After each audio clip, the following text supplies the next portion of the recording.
What's up YouTube, Saf here on Super Saf TV, and in this video I'm going to be comparing the specs of the iPhone 5S to the Sony Xperia Z1. Now both of these are the flagships of their manufacturers, but how do they compare? What's different? Well, do hit that thumbs up button and let's find out in this head-to-head spec comparison. So let's start off initially with the dimensions. The Sony Xperia Z1 is quite a bit larger, 20.2mm in terms of height, 15.4mm in terms of width, and almost a millimeter thicker, so it is a larger device. Now part of the reason for that is because it's got a larger screen. It's got a 5-inch screen versus the 4-inch screen on the iPhone 5S. So generally speaking, the 5S is going to be better for one-handed usage and a little bit more compact. Now in terms of the resolution, the Xperia Z1 does come with a full HD 1080p screen, so you've got 1920 by 1080, 441 pixels per inch, so very high pixel density here. Now the iPhone 5S has the same resolution as the iPhone 5, 1136 by 640, so less than 720p HD, 326 ppi. So generally speaking, the Z1 is going to be that much better for HD videos, the larger screen as well, with that resolution and that ppi. Now with the iPhone, they wanted to keep the apps consistent, so developers wouldn't have to update all of the apps, but I don't think that's an excuse. I do think that they could have done with a better ppi and a HD screen, 720p at least, especially seeing how many 1080p screens we've got on the Android side. Now the Xperia Z1 is quite a bit heavier than the iPhone 5S, 58 grams heavier, so quite a bit of weight on there, but that does come down to the build. The iPhone 5S has the aluminium unibody build, which is available now in the black, the silver, as well as the gold versions. Now something unique about the build on the Xperia Z1 is it's an aluminium frame with glass on front and back, shatterproof glass on the front and back, but it is IP58 certified, water and dust resistant. So that's something very, very unique for the Sony line of smartphones here, that you're going to be able to drop it in water, take videos underwater and things like that as well, and you're not going to have to worry about, you know, getting some water on it or something, which will be a problem with all of the other devices out there. And the Z1 is available in the black, the white and the purple versions. Now looking at the processors, the Xperia Z1 comes with the Snapdragon 800 2.2 GHz quad-core processor, so quite a nice processor, one of the highest out there at the moment. Now they've not been specific in terms of the cores or the clock speed on the iPhone 5S, but you've got the A7 chip, which is a 64-bit chip, and we will have to see these side by side in terms of the performance to really determine what the differences are. You've got 2 GB of RAM on the Xperia Z1. On the iPhone 5S, they've not been specific. I believe it is 1 GB of RAM, and again, performance we'll have to see side by side.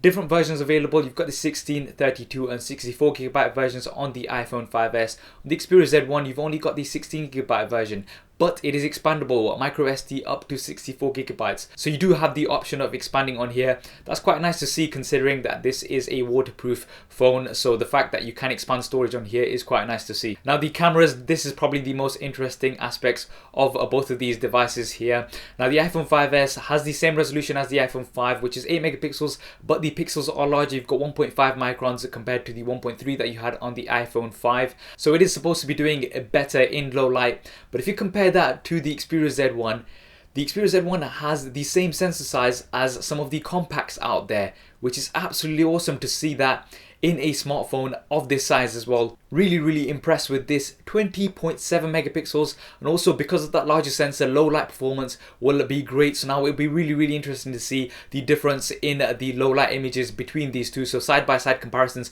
will tell us more, but the Sony Xperia Z1 looking very impressive here. In terms of video, the Sony Xperia Z can film 1080p at 30 frames a second from the rear facing camera, the same as the iPhone 5S, but the iPhone 5S also has 720p at 120 frames a second, which is going to be really great for slow motion. The Sony Xperia Z1 also offers HDR video, so that's going to be really nice for your dynamic range on your videos as well as images. Now in terms of the front facing cameras, the Sony Xperia Z1 does have a 2 megapixel front facing camera with 1080p HD as well. The iPhone 5S, you've still only got the 1.2 megapixel front facing camera, which is only 720p. This is a disappointment for me. I would have liked to have seen 1080p, which pretty much all the other flagships are offering on the Android side, 1080p from the front facing camera. It's consistent with the rear facing camera if you do want to edit footage together, but that's a disappointment for me on the iPhone 5S. Now in terms of the operating systems, you've got Android Jelly Bean 4.2.2 on the Sony Xperia Z1, you've got iOS 7,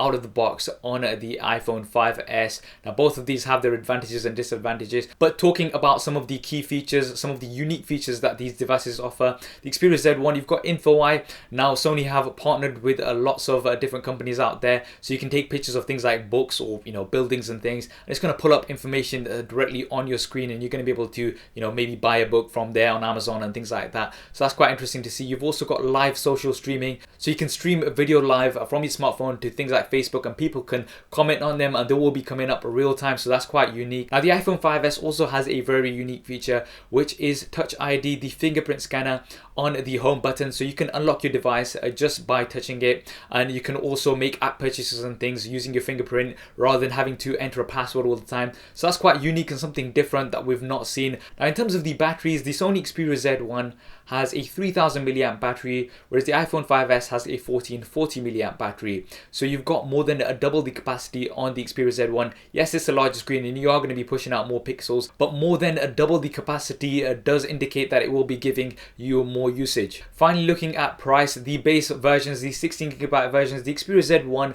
between £550 to £600 here in the UK offline, and I think about $199 on a 2-year contract in the US, and it's going to be available end of September. The iPhone 5S, the 16GB version, £549 here in the UK, or $199 on a 2-year contract in the US. So similar-ish pricing on both of these devices. The iPhone 5S is going to be available from the 20th of September.